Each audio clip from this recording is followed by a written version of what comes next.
Coming up on this special edition of Valley View News. The giant fire in the San Gabriel Mountains has turned deadly, claiming 2 lives. It is growing larger and thousands of homes continue to be threatened. People are still being evacuated.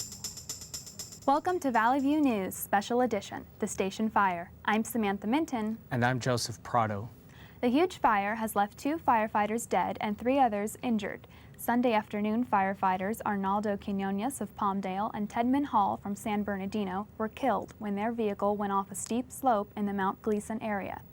LA County Deputy Fire Chief Mike Bryant says the fallen firefighters were overseeing workers clearing brush at a Department of Corrections inmate camp. Also, a couple was critically burned after trying to escape the fire by climbing in their backyard hot tub.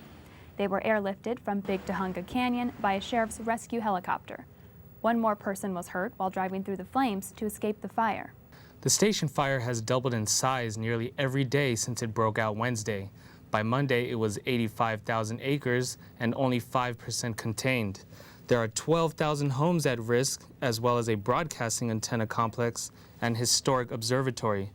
The fire destroyed 21 homes. Nearly 7,000 have been evacuated.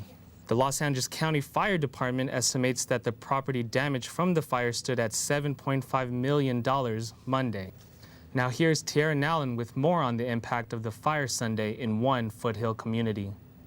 As the fire grows and affects more communities for the first time, some residents have been living with the fire since it began August 26th. On Sunday, the fire continued to threaten Briggs Terrace when it grew to more than 35,000 acres in the mountains above La Cañada. Nalina Lazowitz had been watching the fire from her home since Wednesday.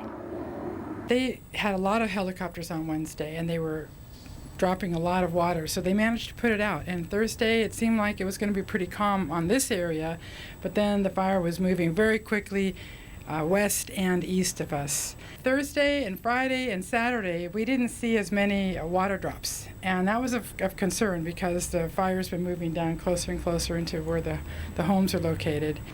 Lazarus lives north of the 210 freeway in the Briggs Canyon area of La Cañada.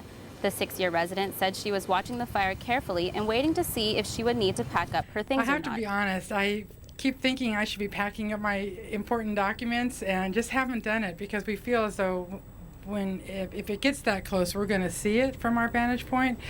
But that might be delusional because if it hits these trees and it just starts whipping down the canyon, we might not have a whole lot of time to prepare. Lazowitz's neighborhood was ordered to evacuate Monday, 12 hours after speaking with us. A central point for communication transmitters was also at stake. Flames came close to Mount Lukens but did not seem to burn down any structures. Helicopters trailed back and forth constantly as fire moved northward into the mountain of Angeles National Forest. Part of the fire started to branch off and come down the mountain Sunday night. It grew overnight from Sunday to Monday despite the firefighting effort. 2 days earlier on Friday, authorities were making preparations in La Cañada Flint Ridge for wildfires spreading through the area. Police and firefighters set up watch points at the end of neighborhood streets, keeping a constant patrol, making sure only citizens were allowed to pass. Firefighter Jared Stevens and his crew were among those not battling the fires, but they were up early to monitor this street, only a half a mile away from flames. Well, we got up here in the morning. We got assigned to the end of this cul-de-sac right here to wait for this fire to come down and protect the surrounding structures. So right now we're in a wait mode, and when the fire comes down, we're going to make sure we're going to deploy our hose lines and make sure the houses are protected and nothing burns out. But Stevens spoke too soon, as within an hour a large fire broke out directly above his patrol area. Aircraft answered quickly, dropping water, but that couldn't stop the sky from being filled with smoke throughout much of the day. Thousands of acres were burned as flames marched to surrounding areas. The fires were visible from much of the vicinity, scaring some, like these deer. This was a sign of the times to come, as many people would soon be forced to leave their own homes. Now, here's Matt Johnson. Many La Cañada Flint Ridge evacuees turned to a local high school for refuge while their homes were still in the line of fire. The American Red Cross made La Cañada High School into an evacuation shelter for people with nowhere else to go. Most of the evacuees left pillows on their cots and returned for dinner time. The Red Cross used volunteer help to distribute free food and beverages to anyone who needed them. Evacuees in the area tried to make the best of the situation and showed tremendous gratitude toward the volunteers. Red Cross Regional Manager Mary Anderson said the entire community pitched in to help out these evacuees. The food, in many cases, is donated by community organizations and restaurants. Red Cross also provides the food. The services are all entirely free to the people who are involved in this disaster.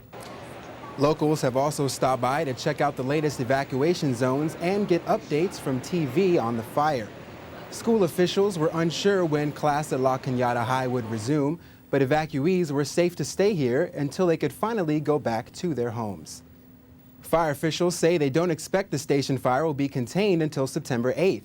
And now over to Samantha and a look at how the weather is affecting the fires and what may be ahead. With dry conditions continuing through the week, the fires are being fueled in part by the hot summer heat. Monday's highs in fire-affected areas reached well into the mid-90s. Lows only dipped to the high 60s Sunday night, which is expected to be the pattern throughout the week. Winds have been light and the blaze has spread slowly compared to wind-driven fires.